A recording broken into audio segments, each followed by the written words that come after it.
My name's Nick Bracks and I'm a storyteller who has dedicated my entire adult life to creating positive conversations around mental health.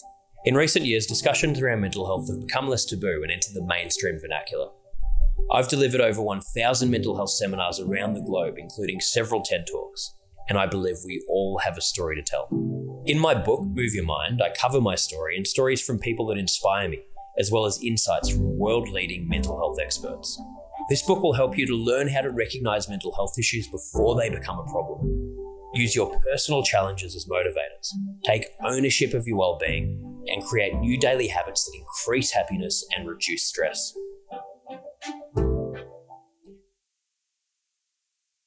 I'd like to invite you to my new podcast, Move Your Mind, where we have real conversations with real people and give real advice. On today's episode, I want to welcome Malcolm Stern. Malcolm has over 30 years of experience as a psychotherapist, author and presenter. He is the co-founder of Alternatives at St James Church, Piccadilly in London, and runs groups internationally. He is the author of Falling in Love, Staying in Love, was co-presenter of Channel 4's relationship series Made for Each Other, and sailed on the Rainbow Warrior with Greenpeace in the 1980s. Malcolm's latest book, Slay Your Dragons with Compassion, is an accumulation of the wisdom he has gained from working with world leaders and the grief he experienced after his daughter Melissa's suicide in 2014.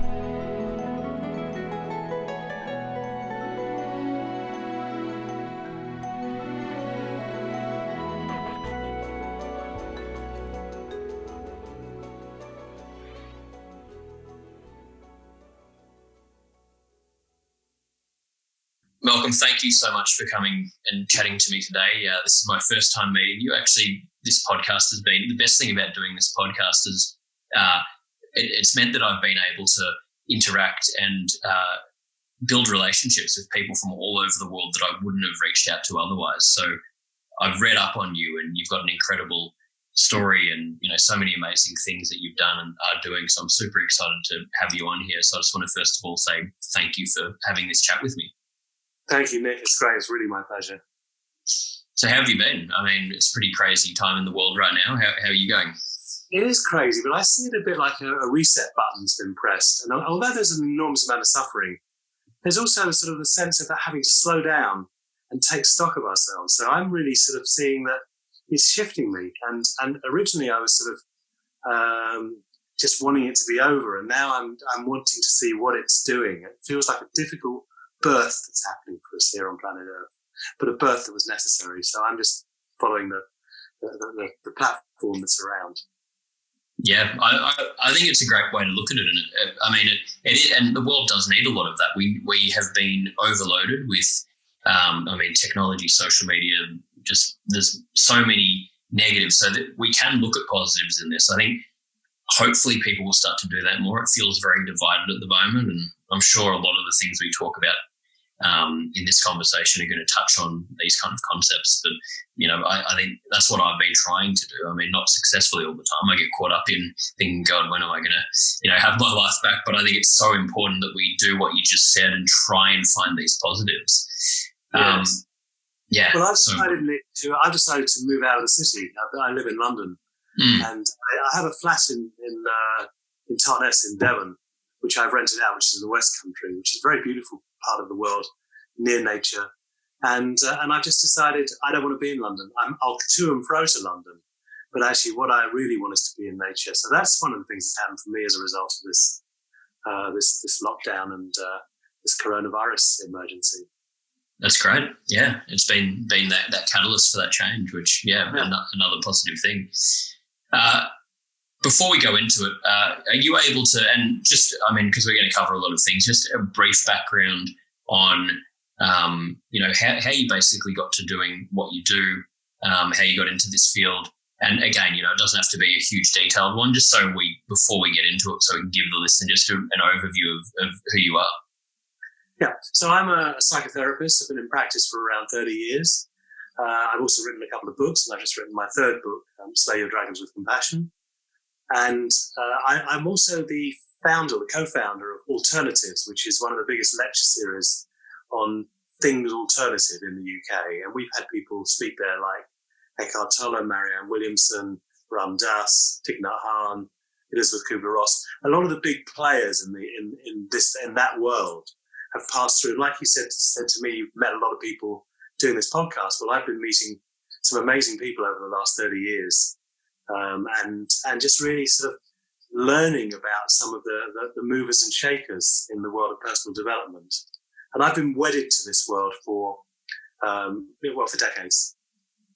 Yeah, wow. Yeah. And did you, is it something you felt like you always wanted to get into? Did you, was it circumstance that led you into it, or sort of a combination? Well, I was a real estate agent, and I knew that didn't feel right to me. I feel like my empathic skills were really useful in that field, and I had a real revelation. I was round at a friend's house. I was in my early 20s. He had this tiny little dot of something on blotting paper, which turned out to be LSD. And so there were a few of us sitting there, and we sort of took this acid, and suddenly, like, the universe changed in front of my eyes. And I'm saying to my friends, "This is all fantastic." And they're going, "You're stone man, you'll come down." And to this day, some of my friends still say he never came down from that trip. But actually, I took it once, and this is not a recommendation of hallucinogenics or drugs at all. But I saw something that the world was a different place to what I'd always believed. But I'd always known somewhere inside myself that place was real. And since then, I've worked a lot with meditation and other practices to try and align myself with that more profound part of myself that doesn't get caught up. Of course, I still do, but that doesn't get caught up so often in the daily rubbish. Yeah, I love that. And I think, do you think a lot of that is, what I feel like so much of, it's similar to me, not from, my journey being through that exact experience, but I was so suppressed and going down a pathway that I didn't want to go down. And it took me a long time to be able to really, and I felt the same thing you're talking about. And I listened to you talking about this, which I found really interesting about, that feeling inside that we don't fit in, or we feel like something's wrong. And I feel like we ignore that in life a lot of the time. And it's when we ignore it, that's when negative things happen, because you can't be happy if you're going against your intuition. And I feel like a lot of people don't have the courage to do that. So, yeah. It's more than courage. I think it's also about having support to do that. Because a couple of things I've written about in my book, one is about finding your radar. And there's something about tuning into that intuition and learning to strengthen it. Now, because I've been running psychotherapy groups for more than 30 years, I'm constantly in a process of flexing that muscle. So my intuition is actually very strong. And I find myself thinking things sometimes, tuning in some ways that I really don't even know where it's come from. But often it has a strand of connectedness. The other thing I wrote about in my book is about finding your Sangha, which is a Buddhist word for spiritual community. And I think in order to learn to trust our intuition, we have to first of all look after ourselves in terms of meditation, diet, and other things that feed this body, that help this body to be a pure instrument.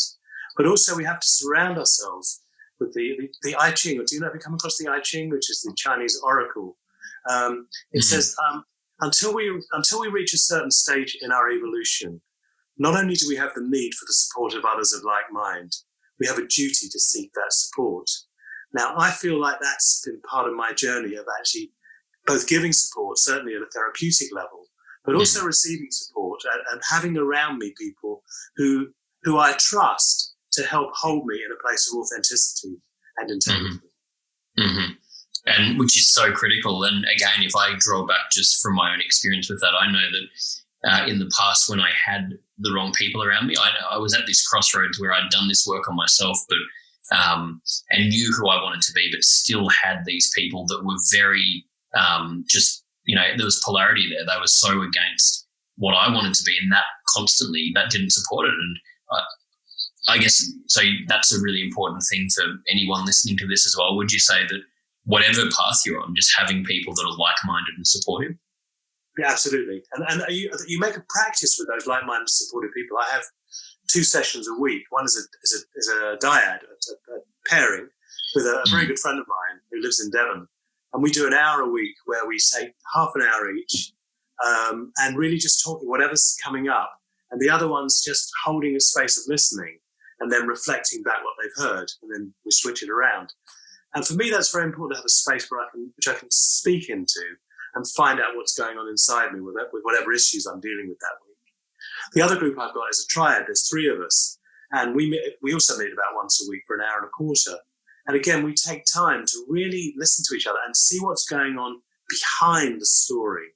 That's where the interest is. We've all got the stories of our lives, but what's going on behind it is the place where the magic is, where the place for transformation can exist. How do you get to that place? Because, I mean, these stories are so strong and powerful and hard to overcome. And, I guess even when we have that self-awareness of, okay, I know why I'm behaving in this way because I've been feeding myself these negative stories for the last, 30 years, and it happened because of X. But they're so powerful that we still can't get past it. Like, how can we go about doing that? Well, first, I think you've got to have the recognition that they are powerful and that you don't wrestle with them. You don't try and get rid of them. You integrate them. You find the way that, what's the story got to teach me? What has this life experience got to teach me? And I'll give you an example, because a lot of the way I've written in all of the books that I've written is to give examples from the therapy room. And because they're like illustrations, instead of drawings, I've got these stories of how people have gone through something and made a change in their lives. So there was a guy who used to come to my groups regularly, and he'd been abused by his mother. And he used to shock all the participants by talking about what would happen and go into graphic detail. And there was something, I realized after we'd done this half a dozen times in different groups that he'd been in, that there was something in him that was relishing and enjoying this particular experience. It's like he was almost like he was sucking the blood out of this experience. And there came a point where I challenged him and I just said, you've told this story a lot of times, and what's it doing for you? And it took a while to take him away from that. But first there was the consciousness that actually this story is not helping you. You're living on the shock factor, but you're also re-traumatizing yourself. And it's almost getting vicarious thrills out of seeing other people's reactions to this. Yeah. That is fascinating. And I'm sure that is very common. I've seen that in so many people where you are, constantly, and it becomes your identity. And even if you don't want it to be, I guess it becomes the comfort zone of this is who I am now. This is how I express myself or how I identify myself. And it can be so tough to get out of that. So it's super interesting. And also, this is how I am. This is how I am forever. So I'm quite vigilant about when clients talk about this is what I do. Actually, this is what I have done. Yeah. Because if this is what I do, you're dooming yourself to live out the same stuff again and again and again. If you can see that you've often approached something in this particular way, and then something comes up for you that you could do this differently, then there's the possibility of having consciousness around the way you respond to your external stimulus. And I know for me that the change happened when my daughter took her own life. And it's almost like sometimes we need a major life shock to shift us away from, you say, how do you do it? I don't think we consciously do it at all. I think life does it to us. And Jung talks about everything being synchronicity. Things will happen in our lives, and we have the opportunity to, it's almost like to put the pieces together again in a different way. So it's a bit like the coronavirus. Are we going to go back to normal? Or are we going to find a way of making a new normal something which is much healthier? So for me, when my daughter took her own life, I couldn't see life in the same way again. And I remember a friend of mine saying, you're going to think you're normal, but you will not be thinking normally for quite a long time. And that was true. And that sort of almost like took all the pieces in me, shook them up and moved them into a different place, so that even for a long time, the shock was there, so I couldn't even grieve. And I thought, is there something wrong with me that I can't even grieve? Obviously I felt sad, but it's like I couldn't really let go. But that single incident in my life has changed me more than any other incident. It's a heavy price to pay, but it's also a price where I'm seeing that our tragedies are also our opportunities and our potentials for becoming more whole. And what I found as a therapist since Melissa's suicide, that I can actually go to the places which I couldn't go to before, where things are so shocking that it's almost horrifying to be able to touch into those. So people who've been abused, who've had their families wiped out, who've gone through enormous suffering. How do you go with those people? And I think the only way we can truly go with those people is if we've had some experience ourselves, as I'm sure you've had to be doing the work you're doing, as we have some experience ourselves of having travelled to the depths and seeing what we bring back from there. Yeah, and thank you for sharing that. And I guess a lot of people do talk about, how it often does take that just something extreme to really cause that change. And I guess when it comes to suicide as well, I mean, I did a TEDx talk on it, and I was learning, a lot about it, and even statistically, some of the things shocked me. Every 40 seconds, or roughly every 40 seconds, someone around the world commits suicide, and it's not talked about enough in society. And I guess, do you feel like if these things were if we were able to communicate things like suicide, communicate things like you were saying in your therapy when you're dealing with people, if these deep, dark secrets, to really be able to confront and talk about them and understand that on a societal level it's actually okay to talk about this, would you say that would make a big change? Yes. Yeah. In fact, I'm a regular presenter and the front person at a conference called Compassionate Mental Health in the UK. And they invited me to be part of that conference about 6 months after Melissa's death. And they had no idea that I'd lost a child to suicide. But we're looking at a whole area of suicide, mental health, and all sorts of different things. And one of the things I do is I open up the conference with talking Melissa's story through. And often when I'm speaking, I find myself flooded with tears. Right now I'm not, but I didn't know if I would be or wouldn't be if I'm talking about it. And I'm sort of open to it coming up. I don't want it to come up in a business meeting, but I'm open to it coming up in talks that I give. And what I've found is that by speaking about it, there is a cathartic element to that has helped me not to bury it, because I don't want to forget her. I also don't want to be crushed by that as well. So I've got to find my way of navigating through this. So telling our stories is one thing. The other thing is finding creative ways of dealing with it. So I was working with a client the other day, and his girlfriend's cousin committed suicide. And he said that he's not really an artist, although he likes painting. He had this really deep urge to paint the cousin. And he spent hours and hours and hours capturing her essence. And he said after he'd done that, something very calming came over him and his girlfriend. So in the process of the creativity, there's also that place of speaking it out, catharting it out. And for me, writing my book, Slay Your Dragons with Compassion, which was inspired by Melissa's life and death, was a cathartic exercise. And I remember talking to the guy who was helping me write it and saying, if no one ever read this, and if it never got published, it would still be incredibly valuable for me. Yeah. So for me, getting it out, letting it be there, not having to hide it. We often say to people, how are you? And they go, I'm fine. And what I often say is, fucked up, insecure, neurotic, and emotionally unstable. We pretend we see every photos of smiling face on Facebook. Everyone's really happy and life is amazing what's happening to them. And we don't really dare go to these dark places where actually our lives have been shaken to within an inch of losing our minds. Yeah, we've got so many incredible points you're making in there, and I love what you said as well about with the book that it's something that you would have done regardless. You're not doing it for I need to sell 1 million copies of this, and by the way, I found it very impressive that you had Eckhart Tolle and Craig David saying really very nice things about the book. I love Eckhart Tolle, but you're not doing it for that reason. You're doing it. And I think that's something that in life we need to understand. In Western society, we've lost that.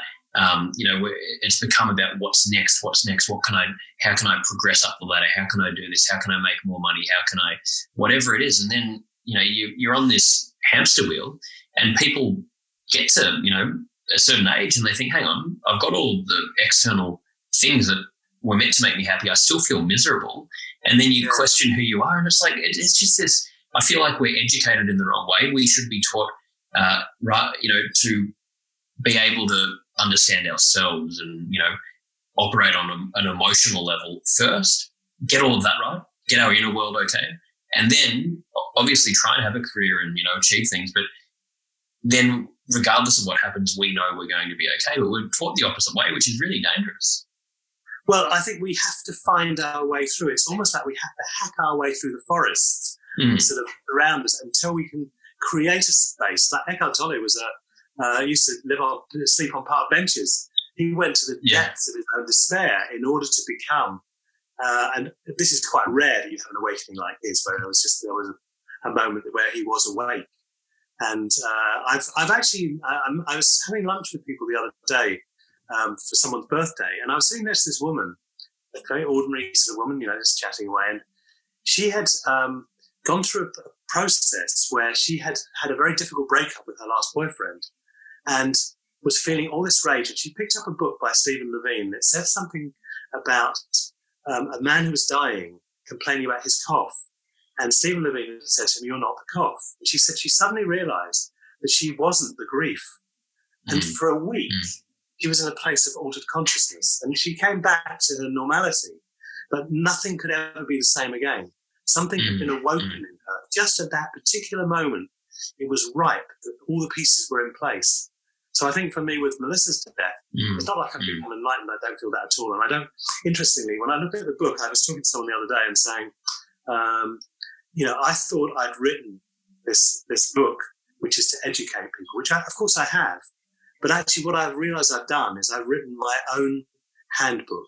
This is my practice book. These exercises, these chapters, these different practices are practices that I need to keep up in order to stay whole. And some of them are like meditation, our listening, our kindness, our gathering with people of like minds, our learning around death, and also seeing the transformation that can come through suffering, but not underestimating what it does to people as well. Yeah.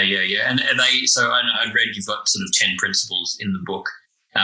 What you've just sort of mentioned there, that's sort of some of those 10 principles. Are you able to give us a bit more of a overview of those principles and what they involve?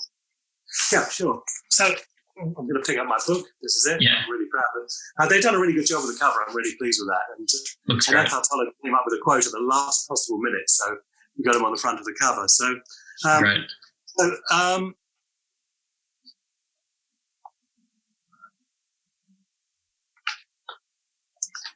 So the principles of this, one is follow your radar. And we have to learn to be able to tune in to, you talked before about the intuition, and I talk about the radar. We have to tune into that sixth sense, which is alive in all of us, but it's been squashed by our intellect often, by life experiences, by having to make a living, by doing all of this stuff. And so we override the fact that actually inside us is the most extraordinary wise being. And some of the meditations I've done over the years, I've taken part in over the years, have been about accessing that wise person that lives inside, that still small voice that can't be shaken by whatever happens externally. So following the radar is a way of getting into practice with that. And the next is bearing witness. And we have to, as a therapist, if I try and fix people, I'm not doing them a favor. But if I'm really able to be with them in whatever it is they're with, if I'm really able to journey with them and travel with them and open myself around them and bear witness to them, then there's something profound that can happen because I'm not trying to fix anything. The next is Slay Your Dragons with Compassion, which is the title of the book. And that's two things. One is it's internal, that we have to be able to face our own stuff, our own shit, and to deal with it. And to deal with it, ruthlessly is the wrong word, compassionately is the right word, really. But to deal with it in such a way that it's like pulling out a weed. You have to get the whole root out as well. So we have to really learn to face ourselves and to come to terms with the places inside ourselves we don't like very much.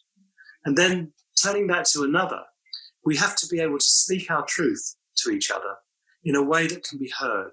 So if you say something to me and I say to you, well, you're obviously just an idiot, you're either going to respond one of two ways. You're going to withdraw or you're going to come out fighting. You're certainly going to go, let me understand what the inner idiot in me is trying to say. But if I say something to you that really has respect for who you are, but also says, I find this difficult, and try and take as much responsibility for my response rather than their doing it to me, then I start to learn the practice of slaying your dragons. And actually, for me, that's what's made this book unique. It's a unique title. It's a title. It's a phrase I've used in my workshops for a couple of decades. That we have to learn to speak our truth. And the two golden rules in slaying your dragons with compassion is: one, speak your truth. Say what's true for you. Two, never hurt another more than is necessary. So if we always try to practice never hurting other people, we'll tiptoe around certain people. But sometimes we have to say something that's not going to be easy to be heard. But if we're really willing to go there, there's a real skill in learning that. Yeah. Then there's chapters around your relationships, how your relationships can educate you.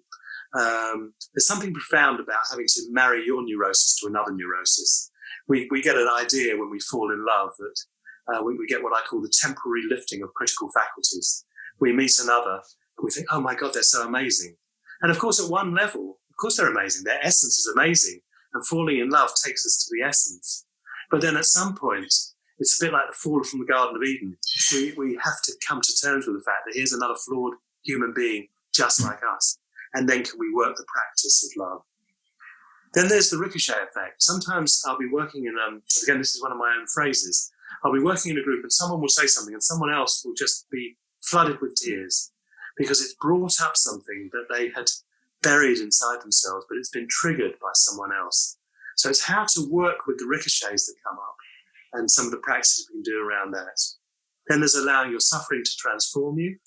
And I think that Michael Meade, who's a great sort of sage and mystic, says that in order to become who we truly are, not only does our heart have to break, it has to break again and again. And actually, we think that it's, the terrible things that happen to us are tragedies, and sometimes they are. But if I look back on my life and I see the most difficult periods of my life, I can also see the biggest growth spurts of my life. Then there's create a sangha, create a spiritual community around you. It doesn't have to be people you live with. It can be people that you are in relationship with and you find a way of working with them. And then there's something that's really important as well, which is find your purpose.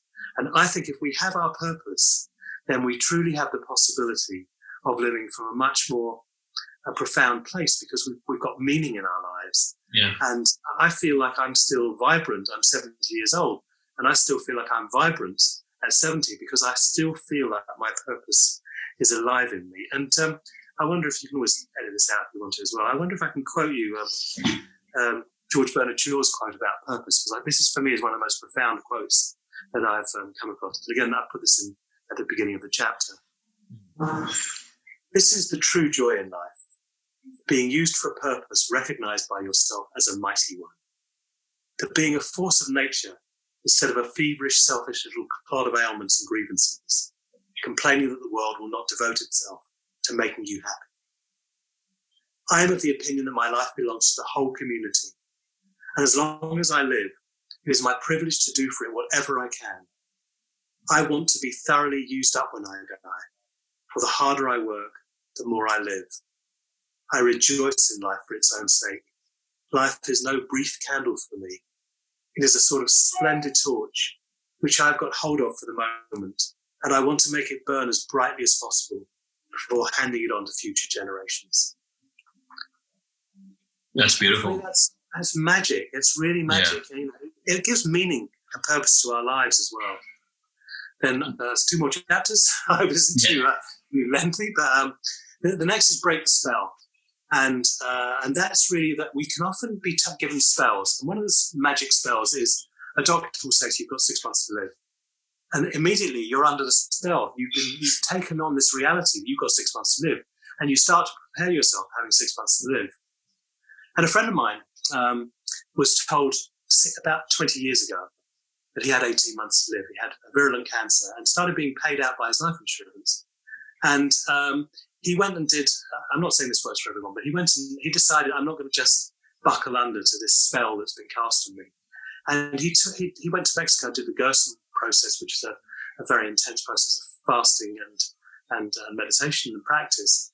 And 20 years later, he's in really good health still, and the doctors can't understand it. Wow. And so this is one of the spells we get. The other is a spell. If you're in a relationship and you're told by your partner, which may be a projection of who they are as well. But you're selfish, for example. They've cast a spell on you. You are then carrying around, well, am I selfish? And in all of us, there is an element of selfishness.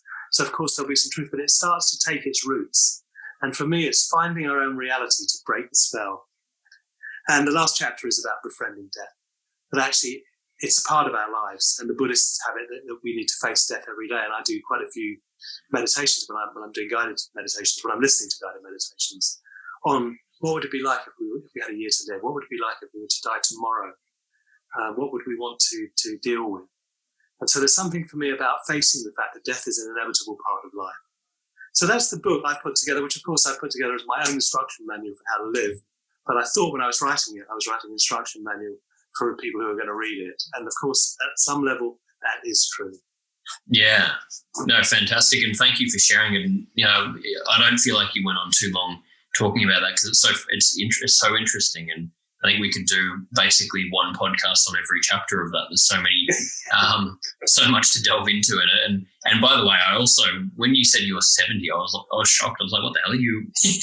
you don't look 70. You feel, and from, I'm only talking here over a computer, but I feel like, the energy you're putting off and it's crazy. Like, it's so good. But, I really, I think it's so important, the stuff you're saying about meaning and purpose and finding, and again, this is for people listening to this. I know that from the work I do, so many people are struggling to find meaning and purpose. And I feel like a lot of it's because we're taught that we need to find, it's attaching ourselves to these different external things rather than just having this meaning and taking that step back. And, it's completely right what you're saying. It's such a powerful thing because once you do have that meaning and that reason for what you're doing, it doesn't really matter what the end outcome is because you're going to follow this same meaning daily anyway. You're going to follow that same purpose. So, and then we have to ask the question: what's our life for? And our life is to give, to help the process of evolution. And I think that we're in an incredible learning process. And if we look at it, we can see that, maybe in 3 million years' time, if we survive, the humankind might all be like Christ or Buddhas.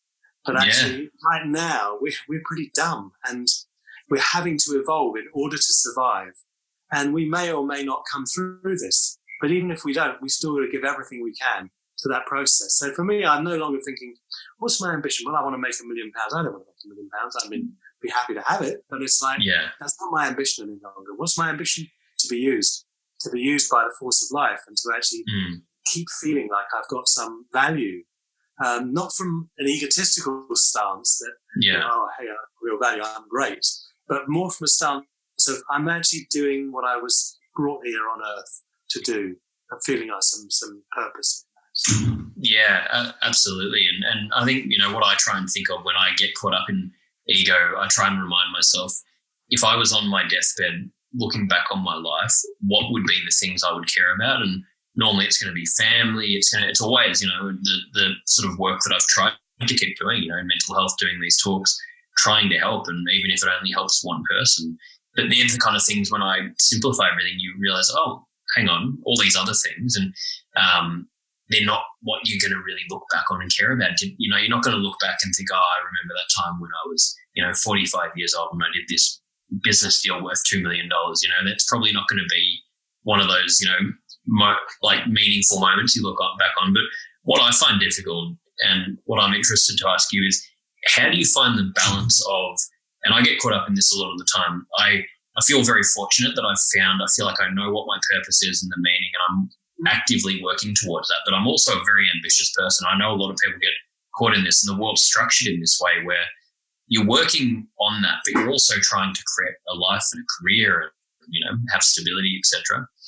And that comes with everything that's projected on us and how the world works to compete. And how do you operate in the middle where you don't get caught up in, being that the need more and compete with everyone else, and although that's that external side of it?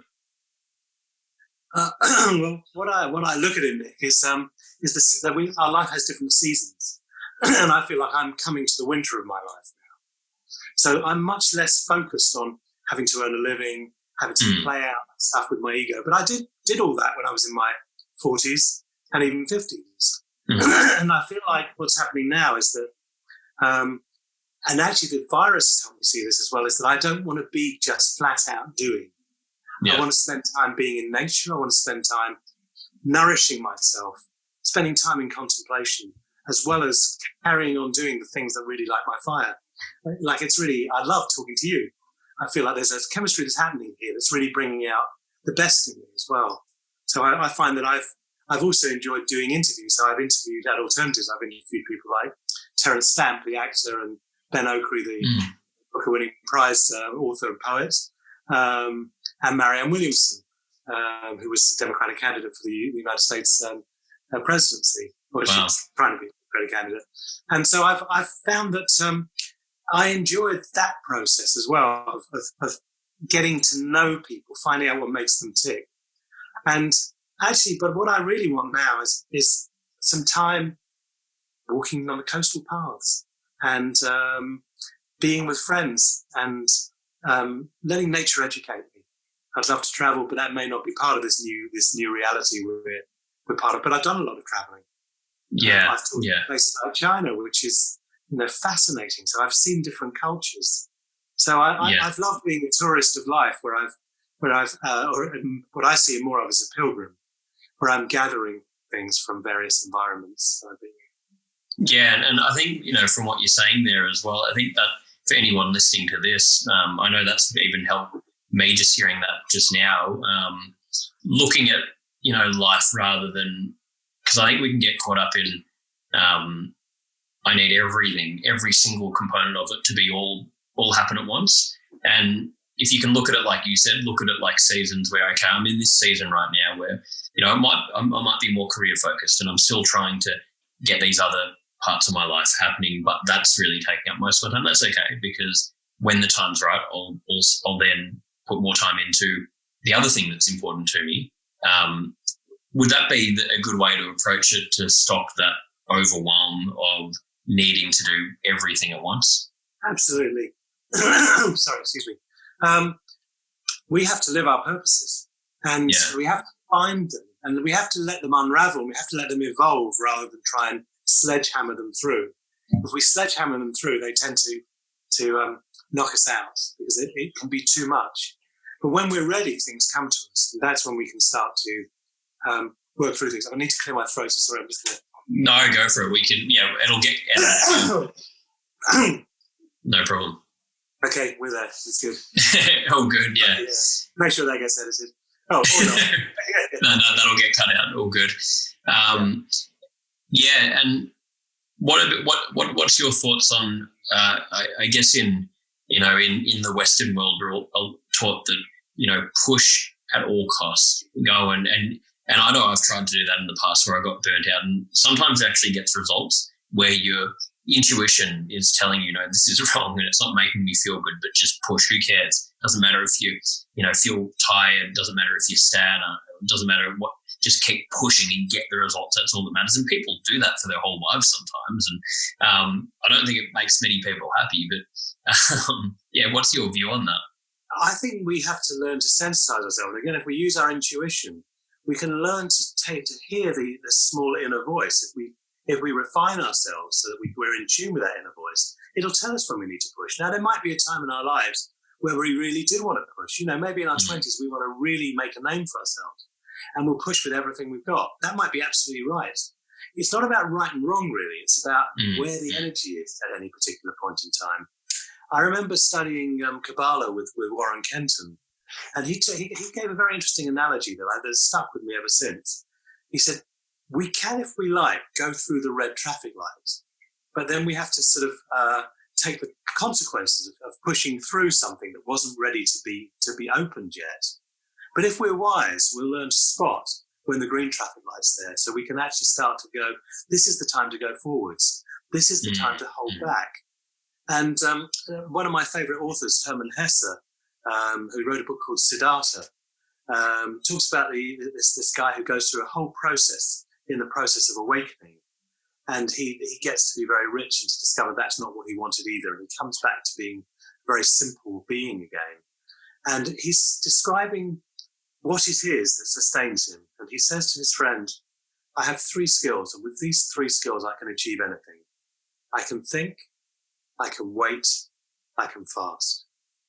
And there's something about, at my time of life, maybe that's more appropriate than at your time of life, but there's something about seeing when it's time to recharge and regather. We're not going to crack it all in one go. And people so often want to arrive. We're actually on a journey through life anyway. There's no arrival, but there are explorations and there are things to gather along the way.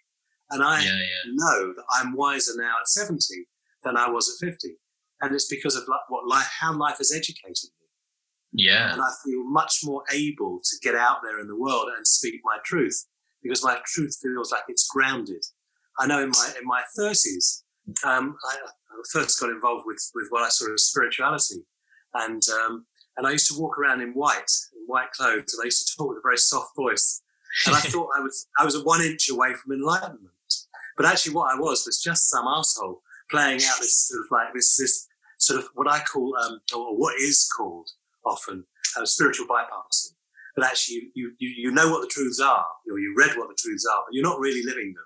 You're pretending you are them. So I think there's something about seeing where we are at any particular point. I don't regret that time of walking around in white and feeling like I was Holy Joe, but it didn't take me where I wanted it to take me. But I had to learn that lesson as well. Yeah, and and I think that's exactly, like it's sort of being able to look at everything and as a lesson. And I try and look at failure now as not being failure. I think the word failure is wrong. It's, I think if you can approach everything you do in life as I'm either going to learn something or I'm going to actually get the desired outcome, then it's a win-win. It's like, well, failing's really good. That's when we learn more and we grow. So it's a much better way to look at things, I think. I was working with an organisation once called Ordnance Survey, which are a big map mapping company. And the guy I was running this conference, and the guy who was delivering the keynote speech of the conference was the guy who had invented their digital future. And what he said in this conference, he said, I had to fail 3 times. And each time I failed, it taught me something until I was able to take this forward and iron out all the glitches and do what was needed to be done. We like to think of failing as something wrong. Actually, it's just as you said, failing is something that's inevitable. If we're going to master something, it's a bit like learning to ride a bike. You're going to fall off a lot of times, and then you're going to be able to get on the bike and go. As a child, you're going to learn to walk. You're going to fall over, but eventually you're going to be able to walk. And if we can have that mindset that says, do this in its right time and spot what are the supports you need in order to do it, but do it in its right time and don't rush to become something that you're not. Yeah, and what helps with that as well is what you said before about realizing that there is no end destination anyway. We're rushing normally because we think if we finally arrive, then everything's finally going to be okay. All of our insecurities are going to be resolved. We're going to be, find peace and happiness, and it just doesn't work like that. So doesn't help. But that's the learning as well. We think if we find the perfect partner, we're going to be happy, and we might be for 3 months, 6 months. But one of the things I've written about in the book is the falling in love process, which normally takes anything from six months to 2 years to come out the other side of. But actually, in that falling in love process, we think we've found bliss, and perhaps we have in that moment, but it won't last. And then how can we do things that really last? Yeah, because it's really it's a drug-like feeling, and it's attaching again.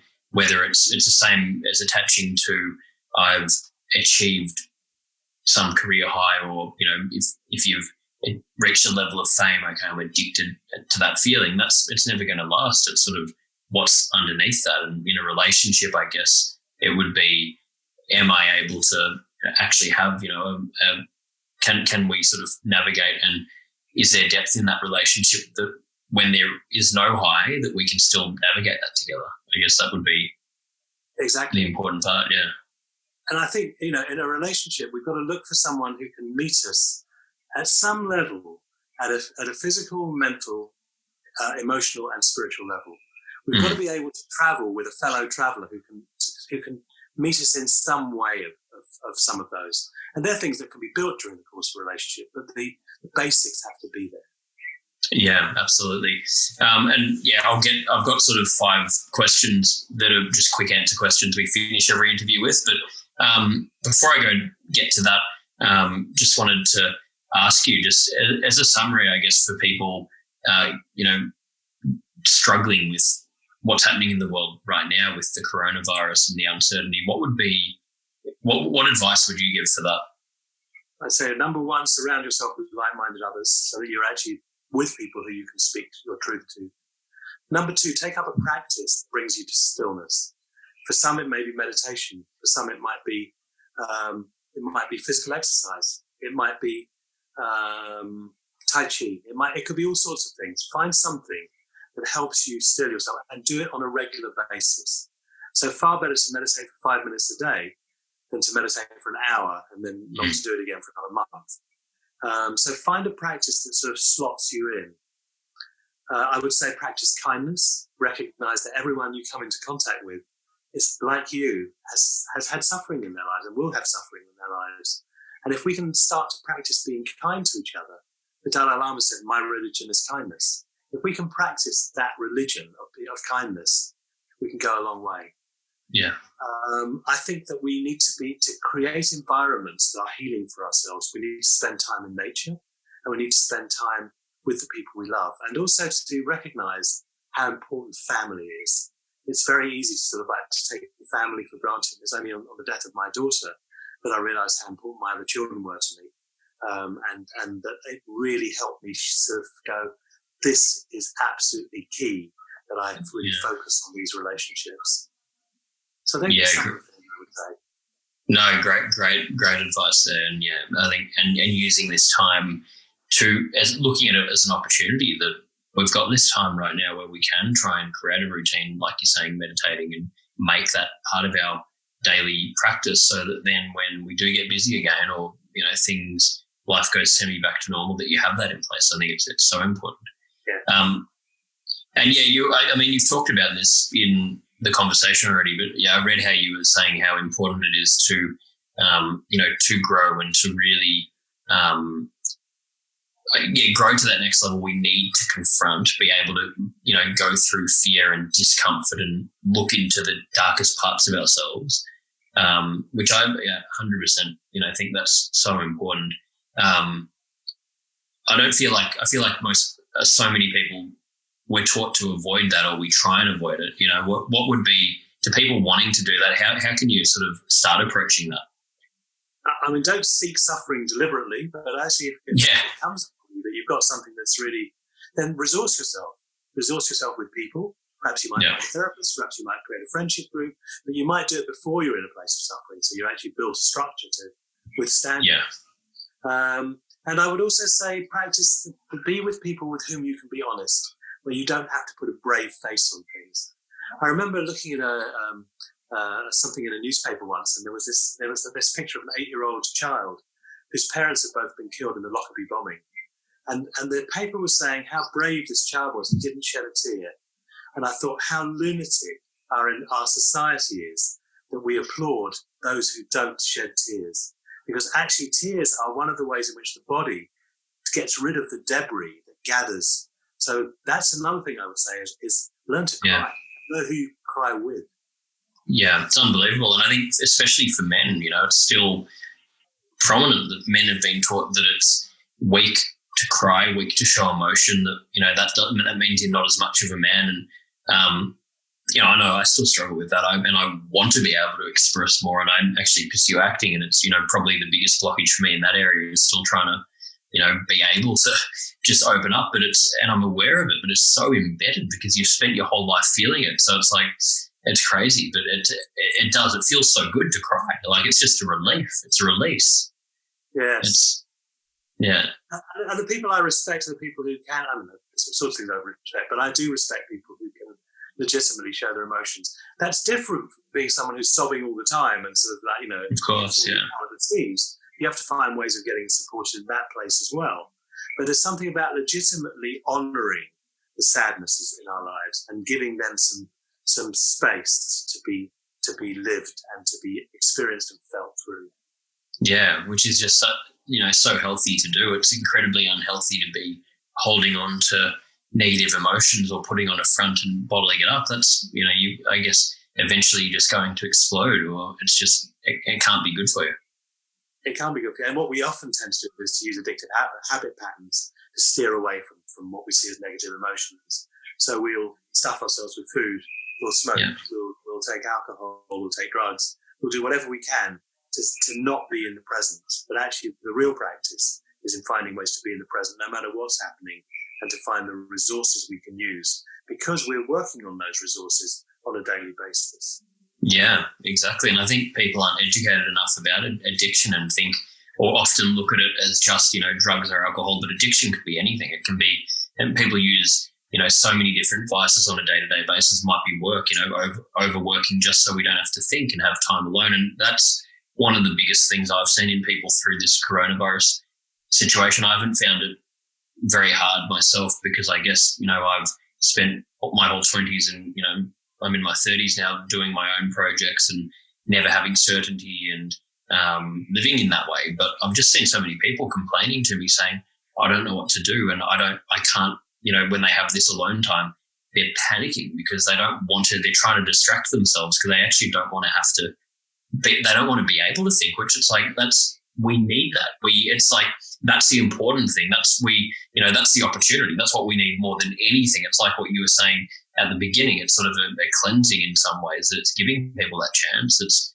I just think, anyone listening to this, it's so important that we look into trying to embrace that, trying to be okay, even if the thoughts that come up when we are alone are negative or confronting or painful. That's okay. It's okay. It doesn't mean you're a bad person. It doesn't mean your life's not in a good, your life's not going to be okay. We need to confront it.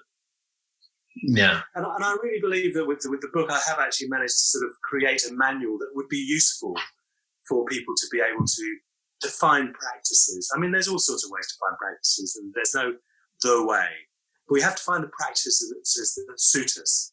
So I know for me, for example, with physical exercise, I used to run, and I used to force myself most mornings to get out there and run. And I never really enjoyed it. And then one day, a friend of mine invited me to take up squash. I started playing squash, and it was like, this is the way back. I can't play anymore the way I used to. But and it was just such a delight. That exercise was delicious, and that's what I really wanted to do. We've got to find what fits us and what suits us. There's no point in sitting and meditating every day if you've done it for a year and that your mind can't still itself that way. And find something else, find a way to do it in a different way. Yeah, I think that's so important because I think people get. We can get caught up in just forcing ourselves to do, those things or feeling like there's a certain way it has to be done where there are many, many avenues we can go down to explore that. So anyone wanting to purchase your book and learn more about you, where can we send them? So either Amazon or Penguin Random House are doing advanced copies of the book, which will be coming out in September. And my website is malcolmstern.com, and I'm not really doing much, so there's not really much for people to sign up to. I'm not really offering open courses and stuff these days, but I tend to work with closed groups, so there isn't much available. But I do hope the book provides an avenue into seeing what my thinking is, if this talk touches you at all. Absolutely, and we'll put the links to your website and for the book in the episode as well. So that'll be there for anyone listening to this if they want to find the links to it. Thank you for sharing everything about it. So I've really enjoyed this chat. We finish every episode with these questions. We sort of do these same ones every time. So these can be, quick answers, whatever comes to mind. We're just sort of interesting to see the different answers that come up. But the first one here is, what's your best childhood memory?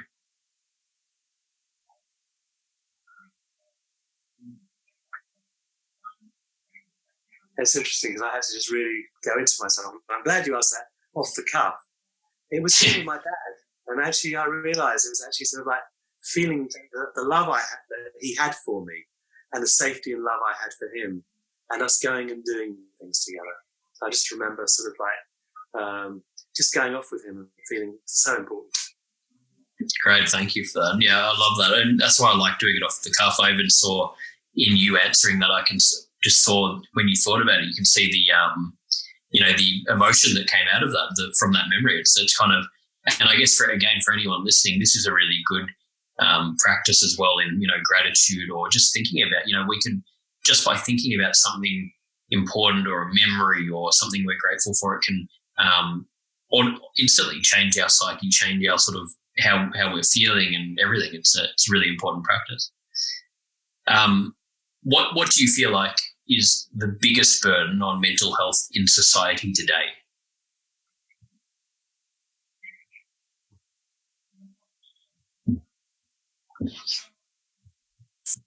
The having to pretend we're something we're not. The inability to actually really be ourselves and be honoured for who we are with all of the faults and foibles that we have. The having to be something and trying so hard to not be ourselves. And so I think that the practice of becoming ourselves is a magical one. Yeah, I love that. I completely agree. Where do you see mental health being in society in 10 years' time? So I guess in that question, I mean, do you see things getting worse, better, a bit of both? Where do you see it all heading? It could go one or two ways. It could get better or it could get worse. But what I can see is that it's not necessarily the expensive solutions that are the answer. It is really about innovative solutions. And I know that at the compassionate mental health gatherings, which I've been involved with, which I mentioned earlier, they did something which was all about how the patient was also part of the process of them being admitted when they were taken into mental institutions. And there was some compassion and some really listening to what the patient had to say. So I see that mental health there is more focus on it now, and that there's high-profile people who are putting their force behind it. And I think if we become a more compassionate society, and I think we're in an evolutionary process of becoming that, hopefully, which always goes alongside with the less compassionate society that also exists there as well. Then we have the possibility of being able to be more humane in our treatment of mental health. Stop being frightened of people who are not like us. I was frightened of Melissa's mental health issues. I was frightened of my daughter's my sister's mental health issues. When she was 18, she had a breakdown, and I lived at home with her, and it was a horrifying thing. So I found myself frightened of mental health, and I think we have to learn that actually we can support each other and to create some innovative structures to do that. Yeah, I couldn't agree more. And I did an interview actually last week with a big actress from North America, and she talked openly about her mental health issues and OCD and these different things she's had. And she was even telling me how she's told by her managers not to talk about it. And she said, I don't care, because she's in big shows, and she said, I need to use this platform to do it. I know. And that's what we need, because it's just insane that, and that's part of why I want to do this podcast as well, interviewing people that have done things in society and profiled people and show that, these are people that have had these same sort of issues, because it's just crazy. It's interesting, without going off too much of a tangent, but the current wisdom says that 1 in 4 of us will have mental health issues in our lifetime. Actually, my philosophy is that 1 in 1 of us, every single one of us, we have mental health in the same way as we have physical health. Exactly. And our task is to refine it as much as we can, and to make sure we've got the resources to look after our mental well-being. Absolutely. That's what I say in every talk I do, that, every single person on this planet, if you, in a lifetime, you're going to have physical problems, you're going to have mental health problems of some description.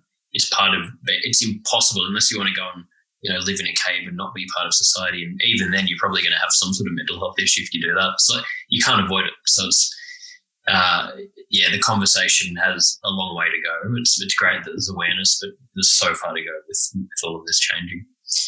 So 2 more here. What is your personal definition of happiness? What immediately comes to me is living my sense of purpose. That's when I feel happy. I feel happy. Yeah. I feel aligned with myself. And happiness is not It's not a sort of like, now I'm happy forever. But happiness is learning to go through to journey through our state of mind, and to recognize that when we hit the target, when we really are in alignment with who we are, there's a sense of well-being and a sense of contentment. Yeah. I love that. Final one. What would you say is the most courageous thing you've ever done?